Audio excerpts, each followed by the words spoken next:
Wait, I don't need to record. Well, whatever.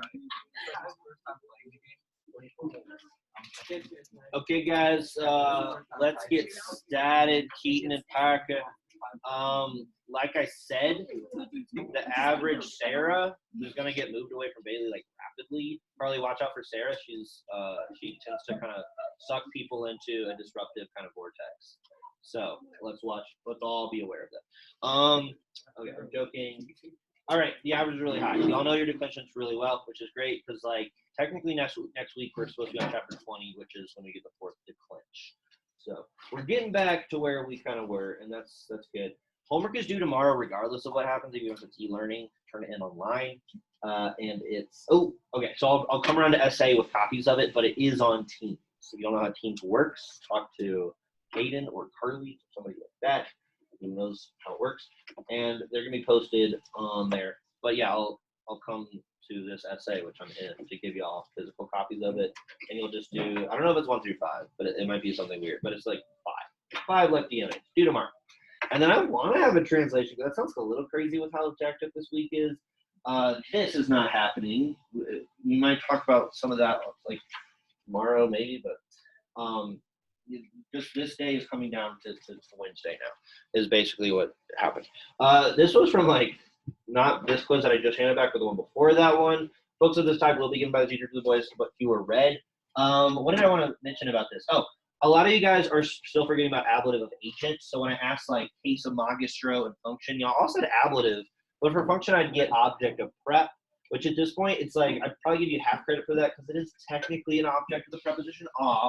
But I want you to know it's like or want you to tell me it's specifically an ablative of agent. So I'd rather you not say object of the prep. That's like too vague at that point. I don't know how to specify that because I used to like when you would say object of a prep, but anyway, it's like not something I would ask for at this point.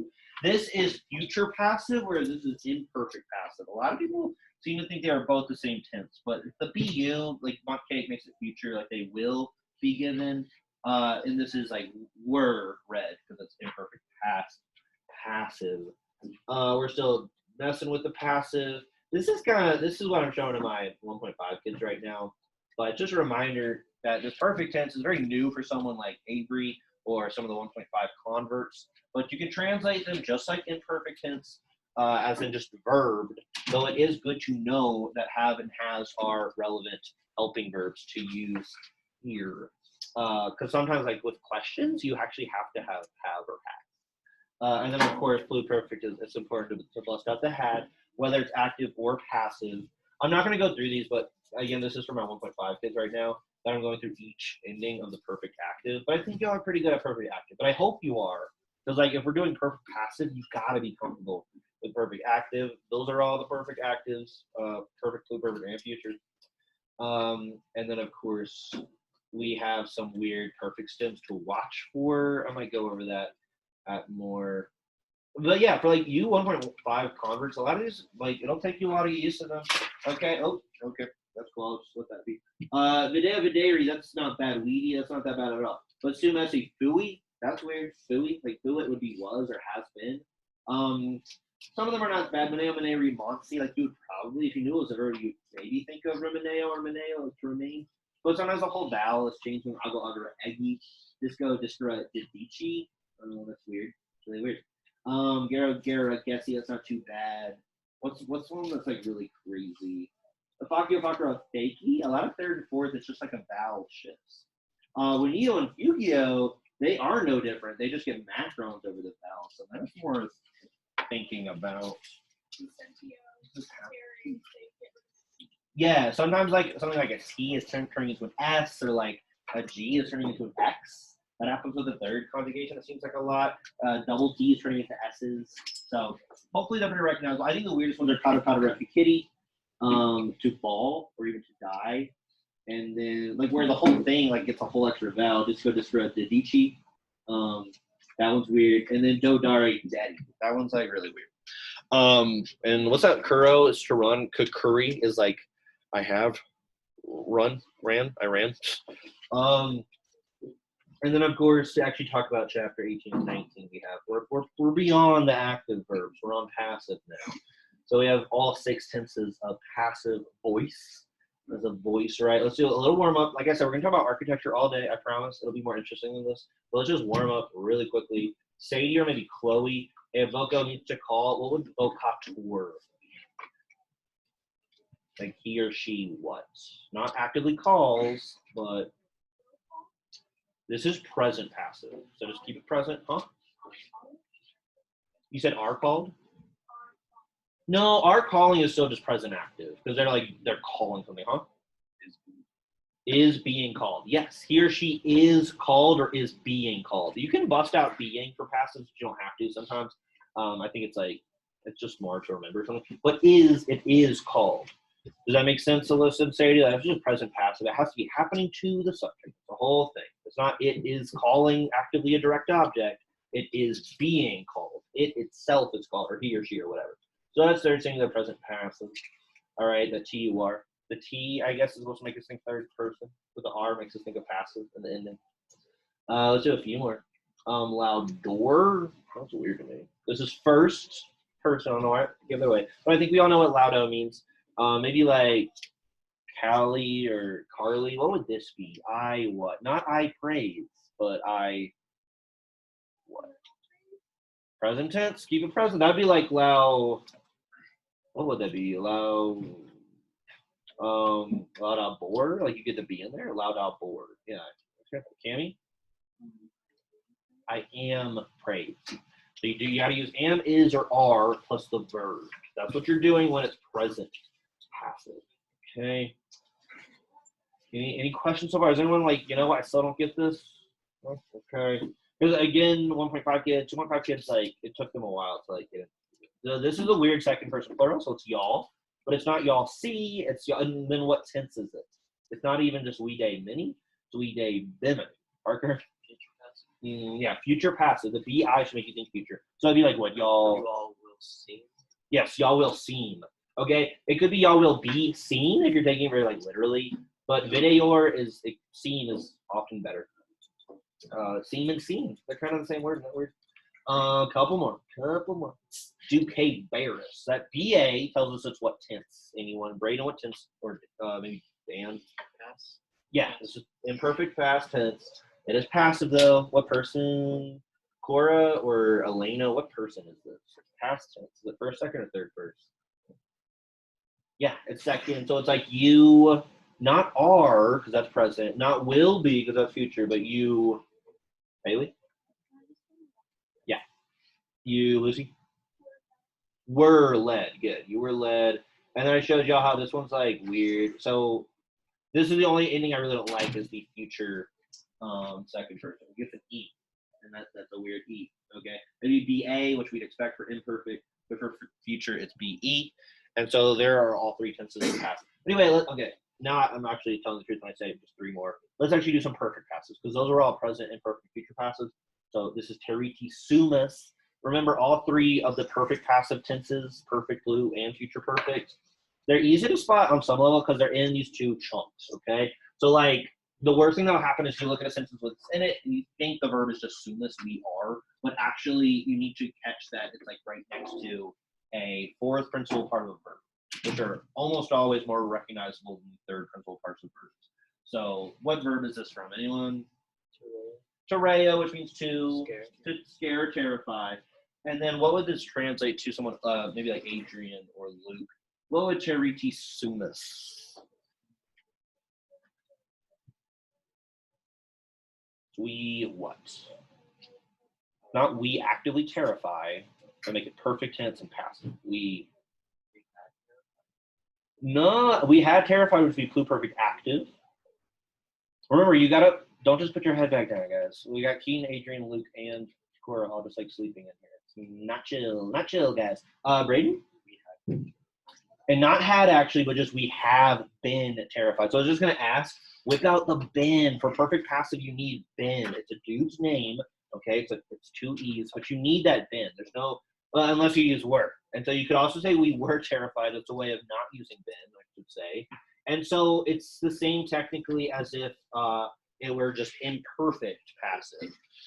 The imperfect and perfect tenses in Latin just continue to feel redundant. Like, why do we have both of them? There are nuances between them, But yeah, Terry T. Sumus is basically equivalent to Terry Bomber. Nakata S. This is dark. This is really dark. Avery or Producer Cali?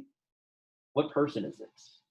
Remember the S is telling us, like the version of Sum Essa is going to tell us the person, if it's first, second, or third person. No?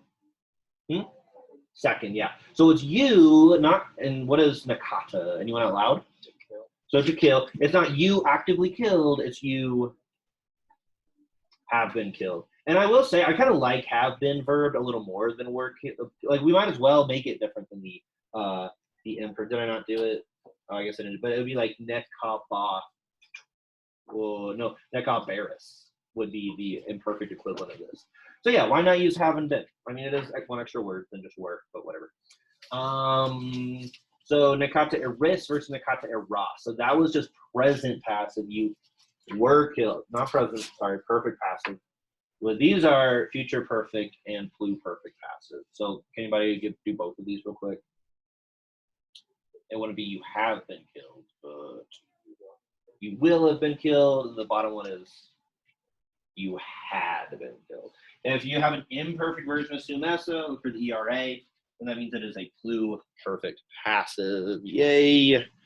Oh, Victi Erut. That's from Winko Winkera. So it'd be like they. Anyone?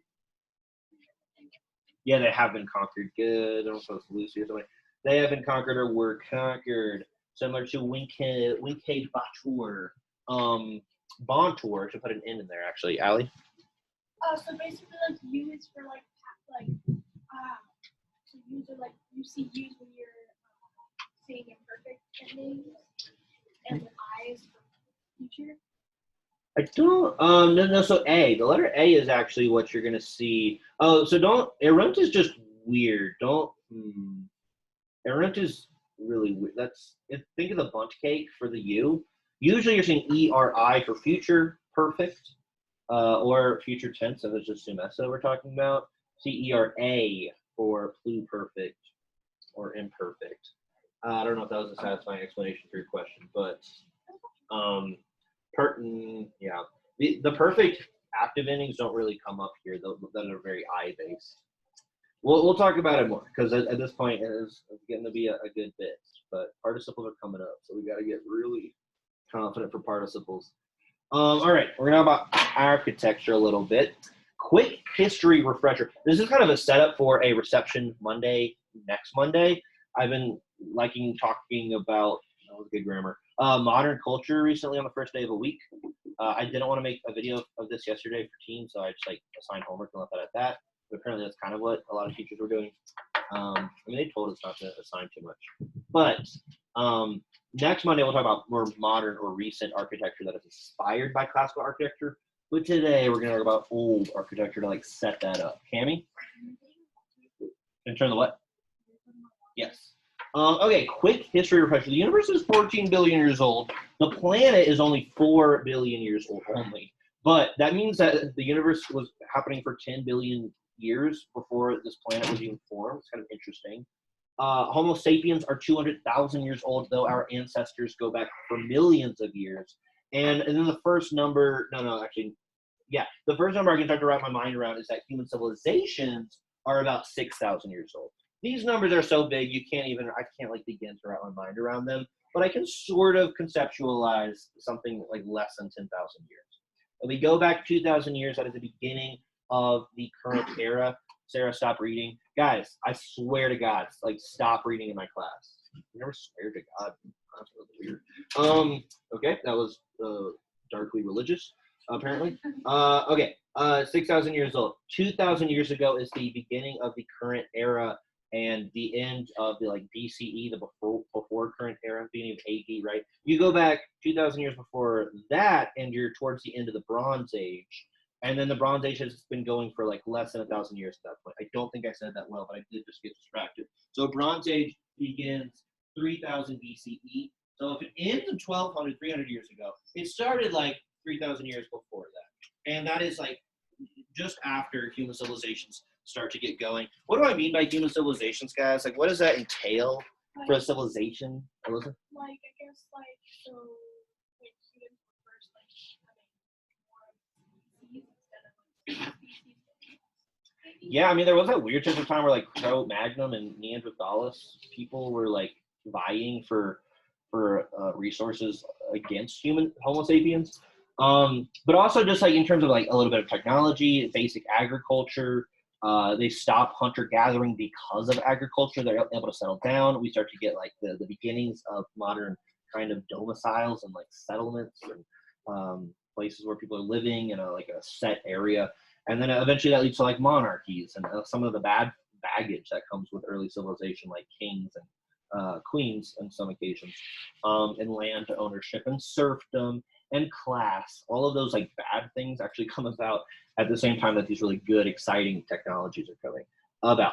But anyway, so the Bronze Age is 5,000 years ago. That's when it starts, and it ends about a little over 3,000 years ago. So it's like this 2,000-year-old stretch. And during that time, Stonehenge appears. Okay, I don't want to use the word constructed, but I guess I could use the word constructed. It might seem like a stretch that I'm starting with Stonehenge to kind of build up to the Parthenon, but that is what I'm doing. These are, like on some level, these could be understood as very rudimentary columns. We don't know much about Stonehenge. I think there's something about the weird interaction with the way the sun rises sometimes, and from the perspective of certain parts of the Stonehenge. But yeah, even with advanced radiocarbon dating, we don't know if it's 4,000 years old or 5,000 years old. It's somewhere between that. But we think that there's like 3 different stages of its development that take place throughout that kind of window. So it makes sense that we don't have an exact, like, oh, it was made in the year 2,500 BCE.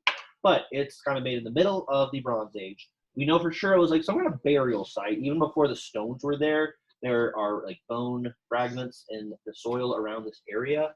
And some people will make a big deal of like, oh, how did early man get these stones to this spot? Like, they apparently did have to travel on a boat down a river from the quarry that they were mined from, which is crazy. But that doesn't blow my mind as much as like I think the parts on top are actually a little mind blowing. I don't know how they did that, but I guess like what else is there to do? I'm sure they had to use like trees and stuff. Yeah, I'm sure like there was all sorts of like weird implements that they had to utilize. Implements that utilize. All right, and then it's this Stonehenge has been connected to like druids, which are a real thing. Okay, men and women were druids. I don't know why all these dudes look like Merlin, and it's just guys. But we know about this like priestly class of people in Celtic and Anglo-Saxon cultures in and around France and what becomes England, going back 2,000 or more years. So, I mean, the concept of druids that we know about, we first hear about them from Julius Caesar. So we're hearing about them in a much more recent context than the guys who might have been around doing weird rituals around Stonehenge when Stonehenge was first being erected. But we have these guys. Julius Caesar tells us they're like advisors to the warlords in and around Gaul and England. We know that they probably like studied astronomy and knew like rudimentary medicine. I'm using the word rudimentary a lot today. And then like later on, the popular imagination gets carried away with them, and they're like mages and magi, and they're like Merlin-esque figures. The Arthurian legends adopt some Stonehenge kind of lore in terms that were interpolated by saying Merlin built Stonehenge, which is obviously like silly. But these druids were real. So that is to say, Stonehenge, like if insofar as druids actually interacted with Stonehenge, which who really knows, there was some religious significance to Stonehenge, which makes it a little more relevant to the fact that we're going to talk about the Parthenon and like Greek temples. Did you know woolly mammoths they were around 4,000 years ago? Like the last one to die off was 4,000 years ago, towards the end of the Bronze Age. Bronze Age super mammals, isn't that weird? Kind of an aside. I'm gonna watch what? We're talking about something that they wanted to bring like mammoths, woolly mammoths. I think other things. Saber-toothed tigers back. I want those super fauna, man. I love like super fauna. Like dinosaurs are cool, but like big old mammals, I think are even cool. Jay and Ring in the last class said they tried and failed. I don't know anything about it. Maybe one day. I'm not going to talk about these superstructures in this context too much because to me these are on a whole different level. Okay, the pyramids of Giza are made at the same time that the Stonehenge stones are being like erected, because that's like the word for it, right? It's not, they didn't like build these stones; they just like put them up. But anyway, like yeah, Stonehenge is cool; it's very mysterious, but it's very dinky compared to something massive like the pyramids of Giza, which were made at the exact same time. The Mesoamerican, Central American pyramids which I don't know if I'm supposed to use the word pyramids for Mesoamerican temples, but they're more recent. Like this one right here, Tenochtitlan, is only 800 years old, so that's a little more recent. Still very impressive. Babylon or Mesopotamia also has these ziggurats, which are huge superstructures. So sorry, Stonehenge guys, like it's cool and like it's like got Easter Island style like mysticism to it, but it's not quite as impressive as something you can see from actual space. We'll talk a little bit. The pyramids of Giza will come up again, but this leads us roughly to the Parthenon, which is something made at the very least 1,500 years after Stonehenge is like a thing. So construction began on this iteration of the temple in 447. So that is 2,500 years ago. It's built on the site of what was probably a much older temple that went back to the Bronze Age. But if we're talking about the 5th century, that's the historical era. This you wouldn't even say that's really Iron Age anymore. The Iron Age is like a little window of time after the Bronze Age is over 3,000 years ago, where people are like using iron because they like figure out how to develop iron from different minerals they mine. But now we're in the historical era where we don't have to like assign a mineral to an era. We can just say, oh, like people are writing things down. It's the classical era, or the historical era. But anyway, there was religious significance to this temple. Of course, it's venerated to what goddess? It says it right there, Athena. But beyond just being like a church, which is not really a church, that's like the wrong way to think of a temple. It was a treasury. Do you guys have Emmons or Brubaker this year? And y'all talked a lot about like Greek history. So that'll be next year with Brubaker then. Okay. Yeah, that should be next year. Probably Brubaker, and then who knows. Anyway, it's a treasury. It's like a bank kind of deal. They held money for not just Athens, but eventually the Delian League, which is the Greek city-states' attempt to unify, which they have some success with, specifically against Persia. But they never quite get unified effectively enough to stand up against people like Alexander the Great, who's just around the corner, and also the Civil War that will tear them apart. A lot of clapping. So yeah, Greece, like, so just to contextualize this 5th century, this is when Greece is about to do a lot of impressive things, and Rome is just coming to the end of their not that impressive kind of like backwater era, just some also ran monarchy in the Mediterranean. So Rome's not really a thing yet, is what I'm trying to say, whereas Greece is like very much a thing, but like they're about to get wrecked in like so many different ways.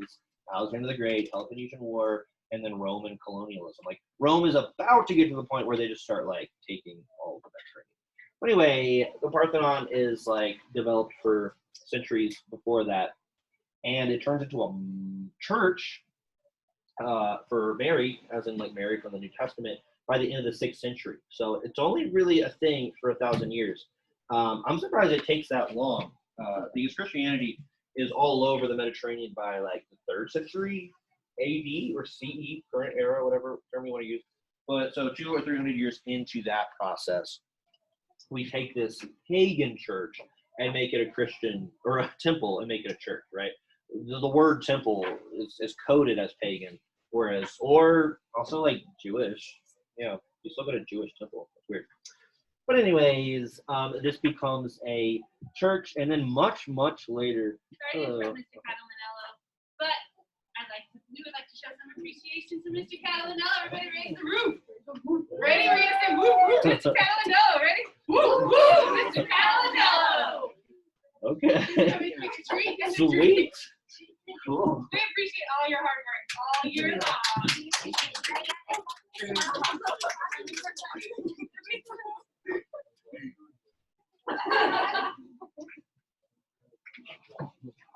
There you go.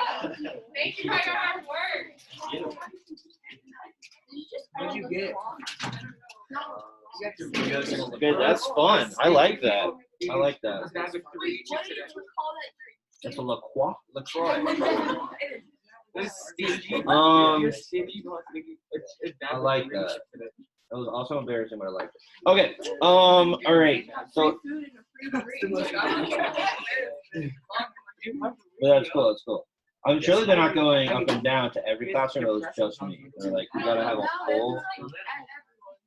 That was a joke. That was a joke. Okay.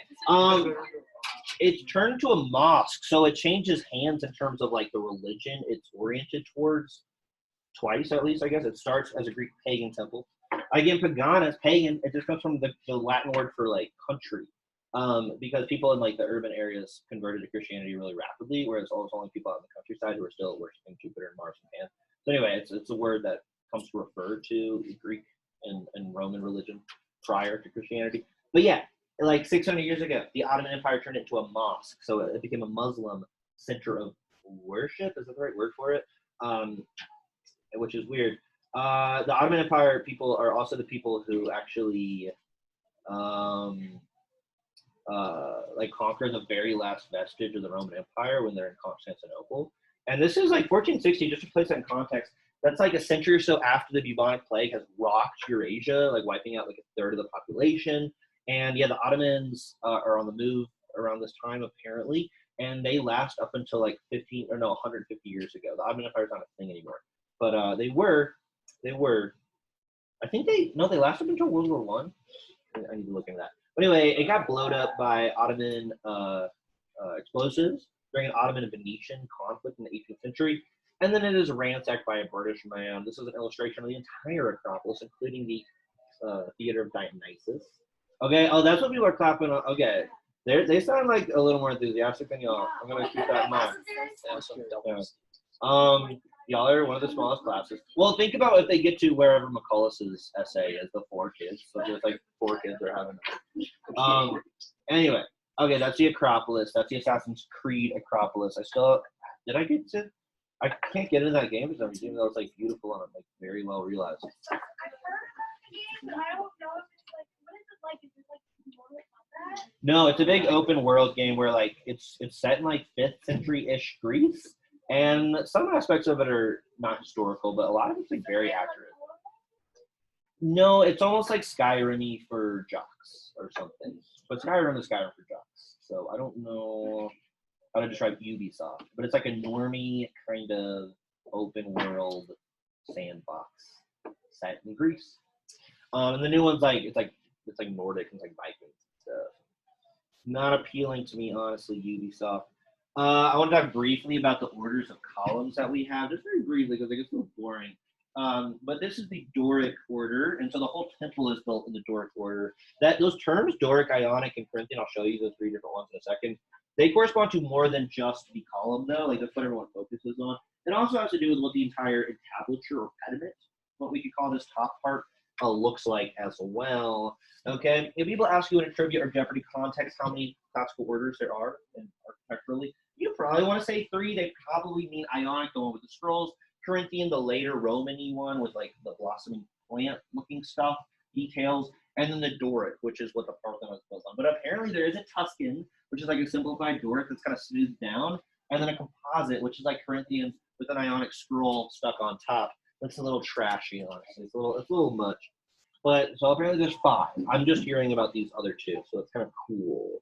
And yeah, like I said, it has to do with what the entablature looks like. So the Parthenon has these metopes, which show little like mythological scenes along this area that on the Corinthian, and I think, yeah, Ionic too is called the frieze. Not like freezing, but F-R-I-E-Z-E, but it's pronounced the same. And yeah, it's kind of cool. Also, this is a thing that I've maybe mentioned before. Elizabeth? Yeah.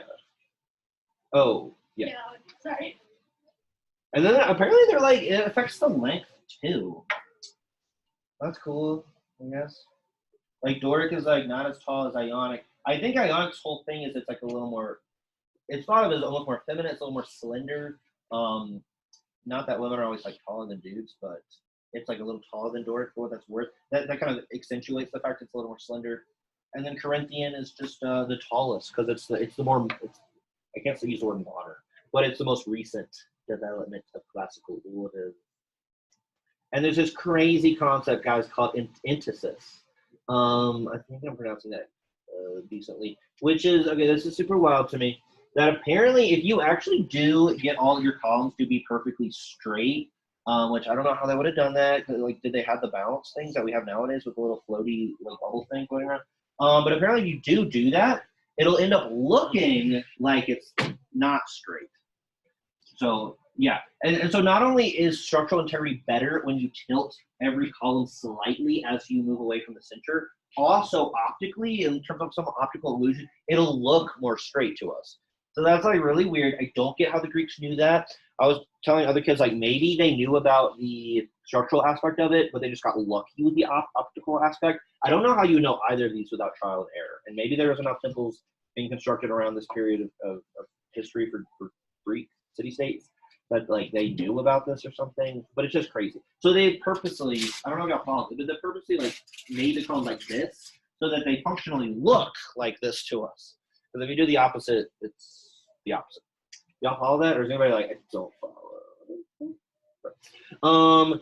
And then yeah, this is just breaking down the different pots. So you got the frieze, which is made up of metopes and a Doric order, and then a lot of people I think don't think this tympanum, which is inside the pediment, the whole triangular roof area, is as big as it is, but it actually be really big. And for the Parthenon, at least, I think this is the part. Yeah, it should be. Yeah, because these are the metopes. You have like the second layer of columns, which I think a lot of people forget about. And so there's a frieze, like a more fluid frieze that's just like nonstop on the inside. On the outside, you have the more sectioned off metopes. Kind of weird. It's like a very like they're like layers to the portico or the porch. Anyway, this is the guy Thomas Bruce, Lord of Elgin, who ransacked the statues that were in the tympanum. So again, I said like a lot of people I think this area is like kind of small, but it has like big old statues in it. And a British dude less than 150 years ago stole them. He said he got permission from the Ottoman Empire, but he just took them all back to merry old England. And that's the only reason I've gotten to see these. These are pictures I've taken myself of the British Museum when I was in college. So it was cool because I've been there and not Greece, so I'm glad I got to see parts of the Parthenon. But it's straight up tragic and messed up. That like sure that happened during the colonial period when everyone was screwing over one another. But nowadays it seems like the UK would give it back to Greece. Like I don't see why that wouldn't be a thing that happens almost immediately. You can go to the Parthenon and it's like super impressive. A lot of it is still original and it's been like kept up or kind of like reconstructed a little bit. But like, why should they have to make replicas of their statues for the Parthenon? I guess it's super typical. There's a German museum that has like really like religiously important parts of like Pakistan or something from a Middle Eastern country, and it's just like why is that still a thing? It's weird. And also, guys, I was telling my last class, I know exactly where these fit in the Parthenon. I do not understand what this is. This looks like way too much of a temple. I remember being there and taking pictures of it, and it's just like a front part. It's not like a whole temple, but like that doesn't even look like it doesn't look like this. That would mean they have like the whole like those columns don't seem tall enough for that, honestly. So I don't really know what that is. So I don't know, but I know this is for sure from the Parthenon. They're called the Elgin Marbles, which is weird. They're not even named after him. It's the place where he was a lord of. England is so corny. Okay, and then there's a replica in Knoxville, Tennessee. It is scale. It's a fully scaled replica, so it's like the exact same measurements. I want to go there. It's like a museum, and it's in the stupid Percy Jackson movie. Not stupid, but it's in there. And then you can see some cars to like get an idea of how big this thing be. So that's kind of cool. I mean, the statues in the frieze there, they definitely look pretty dang huge. We have another important Greek temple, the Temple of Zeus, built around the 5th century, so around the same time. It is also Doric. You can sort of see from this illustration. It was destroyed in less than 1,000 years, either by an earthquake or by Theodosius II when he was persecuting pagan religion. Isn't that a weird concept? We think of Romans messing with early Christians before Christianity took over, which did happen a little bit. But it's weird to think that it flipped and like relatively quickly to where they were like seeking out sites of pagan worship and like going out of their way to destroy it. But apparently we don't know for sure. It might have just been an earthquake. Okay, so we have relics from this temple left over in a museum that's presumably nearby. And we know that it housed this big old 52-foot statue of Zeus that we do not have. We might have replicas of it. It is worth mentioning he is just a few feet taller than Athena Parthenos. We also have replicas of her. She was inside of the Parthenon. So both of them had really big old statues. And the statue aspect of this temple, not the temple itself, is one of the 7 ancient wonders of the world, which we'll talk about a little more in a second. Sadie? Not necessarily, no. I think city-states would try to build one for like their big main mascotty type god. There's a lot of lore around how Athens also likes Poseidon, but like ultimately Athena is their person, their lady. So no, not necessarily. It wasn't like, oh, if you want to like the Temple of Hephaestus, that's in this part of Greece. But most of the main gods probably had a. Now that I say something like Hephaestus, I feel like he wouldn't have a temple. It's a good question. Rome had multiple temples for like multiple gods, and even like really minor ones you wouldn't think. So yeah, Rome. I used to have a list. I could find it where they show you all the temples in Rome at a certain point, and it's pretty evenly distributed. But like sometimes Mars will have 3 in just the city of Rome alone, or like throughout Italy, and then like Jupiter will have like 5. But yeah, it wasn't like a one-to-one thing. It's not quite like a Pokemon gym thing where it's like, oh, this is the water gym where like Misty is, and then you go to like Brock's gym in Peter City or whatever, which would be cool. That like each city-state had like one temple for one. That's pretty cool. And then so obviously the Temple of Zeus is referenced in the scene from Disney's Hercules, just with like the big old Zeus statue. Like that's clearly a reference. I don't know if they say that in the movie, but like that's what's going on. Very sadly, this photograph looks like extra sad because it's low quality. Like this is what's left of it now.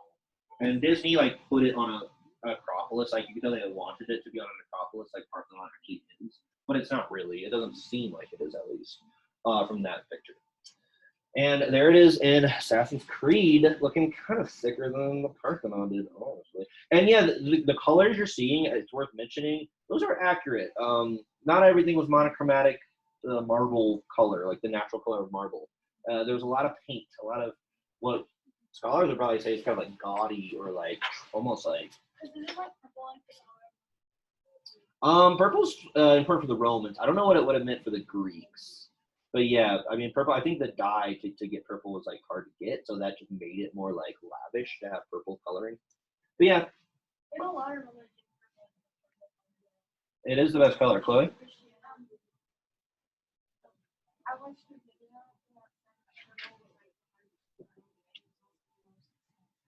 Right, okay, yeah. So that makes sense. It's just like the fact it was so hard to come by is what made it important. Yeah, I can see that.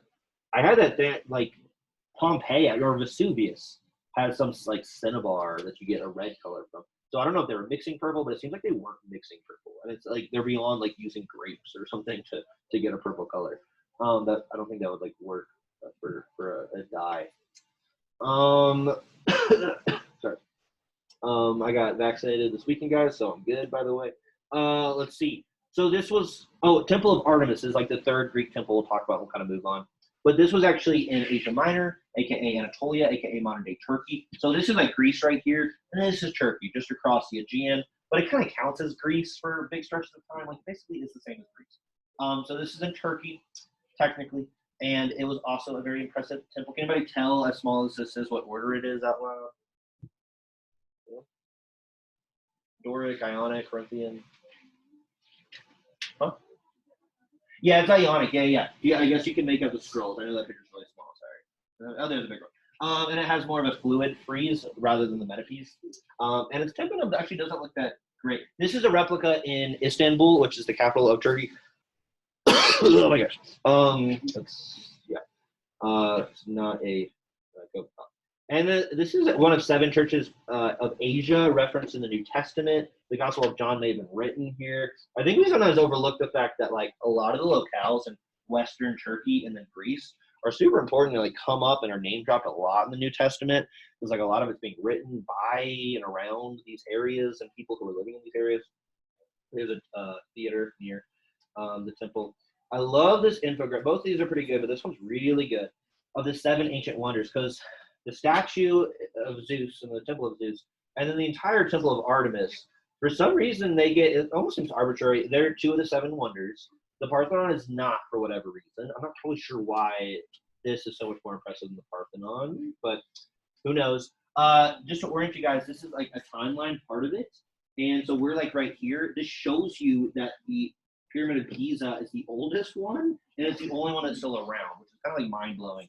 But I think that's just because they went all out and it's so huge that it's like it doesn't even count as a man-made like construction at that point. It's just like part of like the planet or something. Like it's like a natural wonder almost. But everything else is like built from sometime around like 2,500 years ago to like just 2,000 years ago, and nothing like these. So apparently, the Pharos Lighthouse and the Mausoleum of Halicarnassus, the only one I like, don't really care about, made it pretty like deep into the Dark Ages, the Middle Ages, which is kind of impressive. But most of the other ones don't even make it to the Dark Ages, which kind of begins around the 5th and 6th century CE/AD. If you had even a little bit of money 2,000 years ago and you like grew up in say Italy or Rome, it would not be too hard for you to go on a tour of all 7 of them.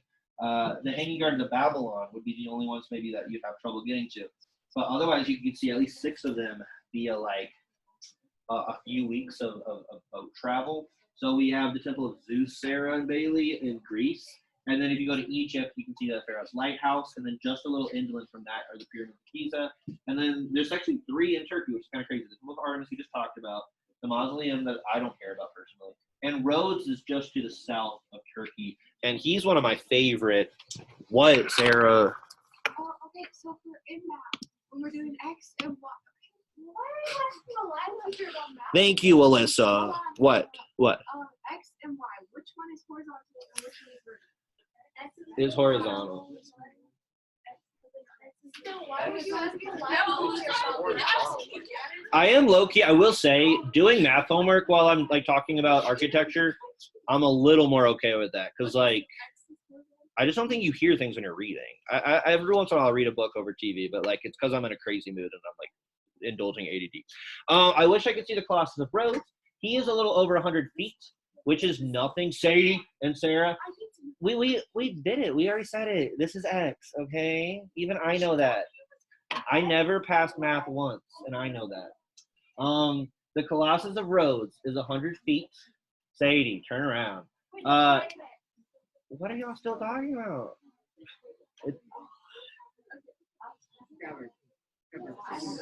Sadie, Bailey, like sometimes you just gotta let your friend not know something. Like sometimes they deserve that.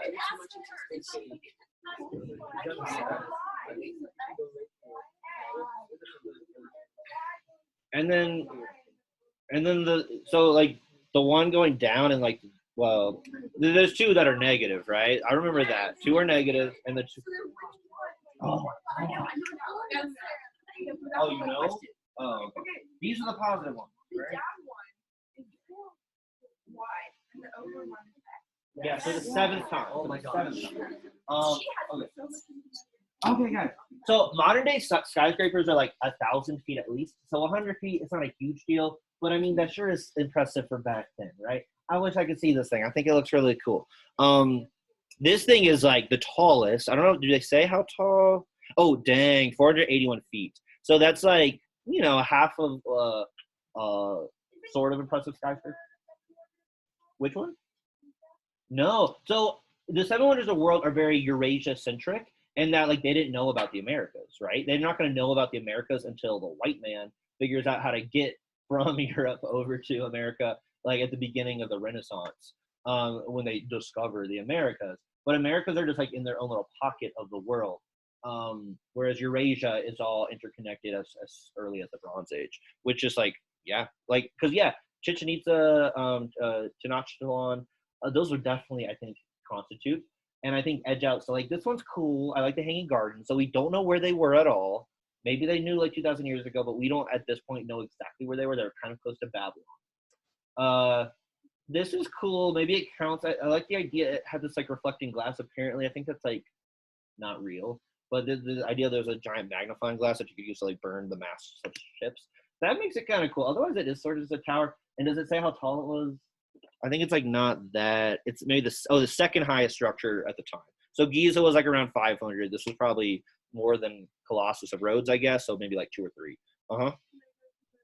Yeah. This one though, is this really that cool? No, it should have been Tenochtitlan or something like in South America or Central America that they didn't even know about, these crazy Eurasians. Yeah, this is kind of cool. Again, I gotta dig in. We're gonna talk about a crazy thing that happened inside of this temple. But as far as the temple itself, I don't know why it edges out Parthenon. But you gotta love those 7 wonders. You gotta love them. They're cool. That's a low rest. It looks great. It's great. The Hanging Gardens always look so like mystical and like chill and like sweet. But again, those are the ones like we know probably the least about. And then we have some Roman temples I won't dwell on. This is Baalbek, or the Temple of Heliopolis. It's in Lebanon. Okay, that's in modern day Middle East. That gives you an idea of how far-reaching the scope of the Roman Empire was. This image is unfortunately kind of low-res enough and small enough where I cannot tell what order this is. It might be like weird, doled-off Corinthian detailing on the top of the column, but I can't really tell. Whereas this one is clearly Corinthian. It's in France, and again, it's like there were Roman temples all over the place because the Roman Empire was all over the place. This temple was very influential for Thomas Jeff. My boy Tom Jeff actually traveled in France. I don't think he made it to Italy, but he made it close enough to find out about pasta. And he also really liked the Roman temples he would see in France. And so that really influenced the kind of aesthetic of the National Mall. And still to this day, we'll talk about it more on Monday, but like government buildings, museums, and other like special buildings are often ripping off of classical architecture. Temple of Augustus in Libya. Oh my gosh, why did it move so slow today? And then there's like houses, and some of them preserved because of that volcano. And there's also farms. They're called villas, Villa Urbana, or just on the outskirts of the city, Villa Rustica, like full-on farms in the deep countryside. And insulae are apartment buildings that would go up in flames easily. The Pantheon is especially sick because it's just really sick. And so whereas the porch and the portico area is very classical style, the spherical element of it, the rotunda, is way more cutting edge and like Roman specifically. But we ain't got time for it. There's an oculus that would let sun in. And the dome itself is apparently very cutting edge architecture. They had to use like lighter and lighter pumice stones as you get to the top so that they actually like stayed in place. They would stay in place. There's an illustration of it. And then, yeah, so that's basically it. And then we start having all sorts of different architectural styles for buildings beyond the classical style. So, you know, in terms of religious buildings expressing their kind of gravitas and importance, we have all sorts of different styles that emerged throughout the Dark Ages and the Renaissance especially. This, to me, looks like Gothic architecture, but I don't actually know. But it's like not everything has to look like a Greco-Roman temple, right? That's kind of the point I'm trying to make. And then when the founding fathers are like deciding what the vibe is, the aesthetic for their like national mall area and like monuments that are important to America, they go with the classical aesthetic, with the exception of this weird obelisk, which is straight up like Egyptian. But otherwise, other memorials are made in the style of something like the Parthenon. And we'll talk about that more on Monday. So we can, okay, goodbye. Remember guys, I'll try to upload a video tomorrow checking the homework. And that'll try to be up by like 10 o'clock a.m. But I'm not going to do a live thing. That sounds too hard. I'm banking on a snow day, guys. I don't care. I'm on it. Yeah, I need more break time. It's going to start showing at 3. I think it'll happen. We'll see.